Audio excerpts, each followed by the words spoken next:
देखिए दोस्तों, बंगाल की खाड़ी के उत्तरी भागों पर बना हुआ लो प्रेशर एरिया जो पश्चिम बंगाल के ऊपर एक डिप्रेशन में तब्दील हो चुका है। यानी दोस्तों, पहले यह दिखाई दे रहा था कि लो प्रेशर एरिया के साथ यह वेदर सिस्टम आगे की ओर बढ़ेगा, लेकिन दोस्तों इसको काफी ज्यादा भरपूर मात्रा में एनर्जी मिलने की वजह से यह वेदर सिस्टम यानी यह लो प्रेशर एरिया एक डिप्रेशन में तब्दील हो चुका है। यानी एक लो प्रेशर एरिया जो यहाँ पर एक बेलमार्क लो प्रेशर एरिया में तब्दील हुआ, उसके बाद यह एक डिप्रेशन सुबह सुबह यहाँ पर बन चुका था, जिसकी जानकारी पहले हमने दिया था। लेकिन यह वेदर सिस्टम किस ट्रैक में आगे बढ़ेगा, किस किस राज्यों को प्रभावित करेगा और कितनी इसकी इंटेंसिटी रहेगी, और इसी के साथ ही आने वाले समय में बंगाल की खाड़ी पर कितने वेदर सिस्टम बन सकते हैं, तो इनकी डिटेल इंफॉर्मेशन इस वीडियो में समझेंगे। और इसी के साथ साथ यहाँ पर समझेंगे कि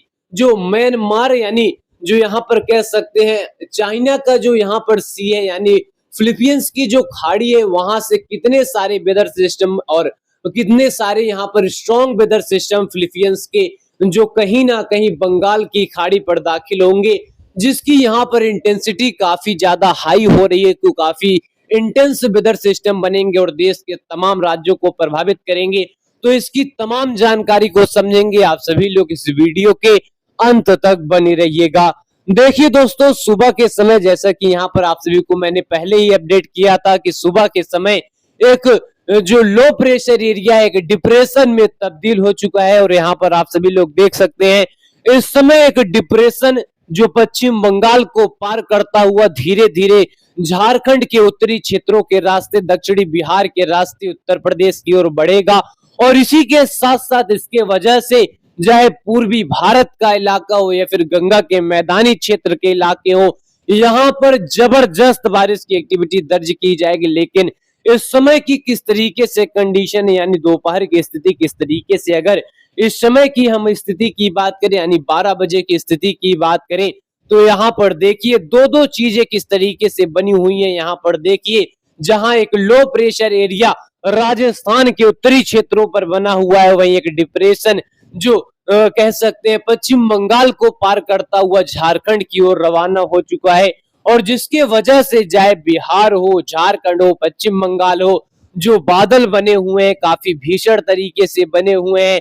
जिसके वजह से इन तमाम क्षेत्रों पर जोरदार बारिश की एक्टिविटी देखी जाएगी। लेकिन यह वेदर सिस्टम झारखंड को प्रभावित करता हुआ उत्तर प्रदेश में अगले 24 घंटे के दौरान दाखिल हो जाएगी। यानी स्पीड के साथ यह वेदर सिस्टम बढ़ रहा है, लेकिन इस स्पीड के साथ यहाँ पर बारिश की एक्टिविटी कई इलाकों पर देखी जाएगी, जिसकी वजह से अचानक से फ्लडिंग कंडीशन हो सकती है। लेकिन यहाँ पर देखिए दूसरी तरफ जो लो प्रेशर एरिया उत्तरी राजस्थान और उत्तरी यहाँ पर कह सकते हैं जो यहाँ पर पूर्वी उत्तरी पाकिस्तान का इलाका, यहाँ के भी इलाकों को प्रभावित कर रहा है, और जिसके वजह से उत्तरी राजस्थान पंजाब के भी इलाकों पर जोरदार बारिश दर्ज की जाएगी। राजस्थान के कई इलाकों पर हालांकि पिछले 2 से 3 दिनों के दौरान से बारिश का क्रम जारी है, वहीं इस वेदर सिस्टम की वजह से कई इलाकों पर अच्छी बरसात देखी जाएगी। लेकिन इस डिप्रेशन के चलते बिहार में झमाझम बारिश आज से यहाँ पर बढ़ जाएगी, झारखंड के इलाकों पर झमाझम बारिश, पश्चिम बंगाल में झमाझम बारिश और उत्तरी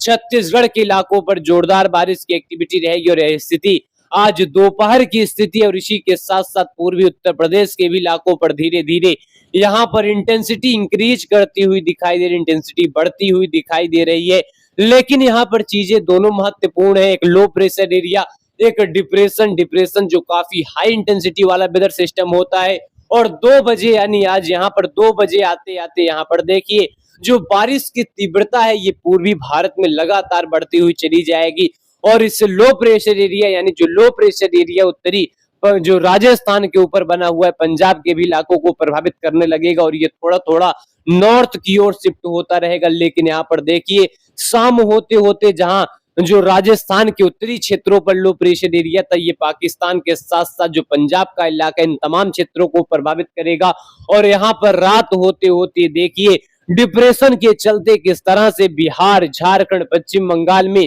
काफी स्ट्रॉन्ग वेदर डेवलप होंगे, जिसकी वजह से पूरे पूर्वी भारत में झमाझम बारिश दर्ज की जाएगी। लेकिन जो लो प्रेशर एरिया राजस्थान के ऊपर रहेगी ये पंजाब की ओर बढ़ जाएगा, जिसके वजह से पंजाब में झमाझम बारिश, हरियाणा, दिल्ली के भी इलाकों पर बारिश रहेगी। और इसी के साथ साथ यहाँ पर अगर हम बात करें 16 तारीख आते आते 16 तारीख आते आते यानी 16 तारीख की अगर हम दोपहर की स्थिति की बात करें तो एक लो प्रेशर एरिया की वजह से पूरे उत्तर भारत में जबरदस्त बारिश की एक्टिविटी दर्ज की जाएगी, चाहे पहाड़ी रीजन का इलाका हो या फिर हम कश्मीर की बात करें या फिर हम पंजाब की बात करें, हरियाणा की बात करें, दिल्ली तक जोरदार बारिश का दौर रहेगा। लेकिन दूसरी तरफ डिप्रेशन की वजह से उत्तर प्रदेश में व्यापक बारिश की एक्टिविटी बढ़ जाएगी। उत्तर प्रदेश में झमाझम बारिश का सिलसिला कई इलाकों पर बढ़ जाएगा। और इसी के साथ साथ बिहार, झारखंड, पश्चिम बंगाल के कई इलाकों पर अच्छी खासी बारिश यहाँ पर देखी जाएगी। पूर्वोत्तर में भी रह रह कर बारिश का दौर देखा जाएगा। लेकिन डिप्रेशन किस तरीके से उत्तर प्रदेश के पूर्वी क्षेत्रों को प्रभावित कर रहा है, इसकी यहाँ पर तस्वीरें आप सभी के सामने। पूर्वी उत्तर प्रदेश में इस वेदर सिस्टम के चलते भीषण बारिश की एक्टिविटी रिकॉर्ड की जाएगी और यह बारिश का जो दौर रहेगा ये काफी भीषण तरीके से रहेगा, क्योंकि ये डिप्रेशन है और यह डिप्रेशन का ट्रैक पूरा गंगा का मैदानी क्षेत्र का इलाका बना हुआ है। और इसके वजह से पूरे उत्तर प्रदेश, नेपाल, मध्य प्रदेश के वह इलाके जो उत्तर प्रदेश से बॉर्डर शेयर करते हैं, जोरदार बारिश का दौर 17 तारीख आते आते इस वेदर सिस्टम के चलते उत्तर प्रदेश में झमाझम बारिश का दौर जारी रहेगा। मध्य प्रदेश के वह इलाके जो उत्तर प्रदेश से बॉर्डर शेयर करते हैं वहां पर जोरदार बारिश का दौर, छत्तीसगढ़ में झमाझम बारिश का सिलसिला रहेगा। और इसी के साथ साथ 17 तारीख की शाम के समय की स्थिति जहां मध्य प्रदेश के वह इलाके जो उत्तर प्रदेश से बॉर्डर शेयर करते हैं वहां पर भीषण बारिश रहेगी, उत्तर प्रदेश में भीषण बारिश रहेगी।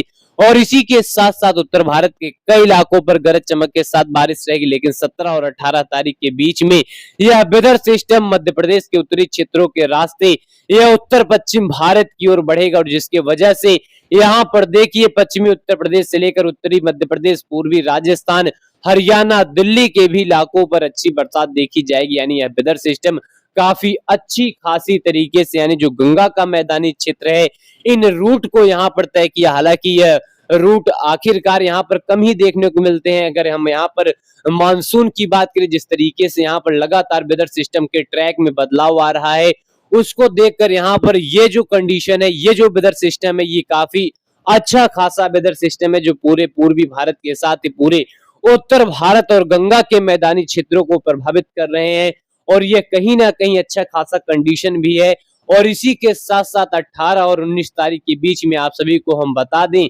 देखिए फिलीपींस की खाड़ी, चाइना सी में एक आप सभी को स्ट्रॉन्ग वेदर सिस्टम दिखाई दे रहा है जो यहाँ पर पश्चिम की ओर लगातार बढ़ता हुआ दिखाई दे रहा है। और यहाँ पर देखिए फिलीपींस की खाड़ी के बाद यह वेदर सिस्टम चाइना में हिट करेगा और चाइना में हिट करने के साथ साथ यह म्यांमार की ओर बढ़ेगा। लेकिन यह एक आप सभी के लिए यानी एक यहाँ पर ये थ्रेट के यहाँ पर रूप में देखने को मिलेगा, यानी ये हमारे लिए थ्रेट रहेगा। यानी जो फिलीपींस की खाड़ी पर वेदर सिस्टम है ये पश्चिम की ओर तो बढ़ेगा, लेकिन यह बंगाल की खाड़ी की ओर बढ़ेगा जिसकी पॉसिबिलिटी काफी ज्यादा दिखाई दे रही है। और यहाँ पर 22 और 23 तारीख के बीच में यह वेदर सिस्टम म्यांमार के रास्ते बंगाल की खाड़ी में दाखिल हो जाएगा और बंगाल की खाड़ी में जैसे ही दाखिल होगा वैसे ही ये इंटेंसिटी के कैटेगरी में तब्दील हो जाएगा। यानी 23 तारीख की स्थिति देखिए बंगाल की खाड़ी पर किस तरीके से माहौल बनता हुआ दिखाई दे रहा है। लेकिन इसी के साथ साथ पूरे पूर्वी भारत के चाहे बिहार हो, झारखंड हो, पश्चिम बंगाल हो या फिर छत्तीसगढ़ हो, उड़ीसा हो, यहाँ पर जोरदार बारिश की एक्टिविटी बढ़ जाएगी। लेकिन 23 और 24 तारीख जहां पूरे पूर्वोत्तर में जबरदस्त बारिश, वहीं उत्तरी जो बंगाल की खाड़ी का इलाका है वहां पर वेदर सिस्टम आकर पहुंच जाएगा। लेकिन इसके पहले एक और वेदर सिस्टम बन जाएगा जो झारखंड, पश्चिम बंगाल के ऊपर बन जाएगा, यानी लैंड पर बन जाएगा। और इसी के साथ साथ उत्तरी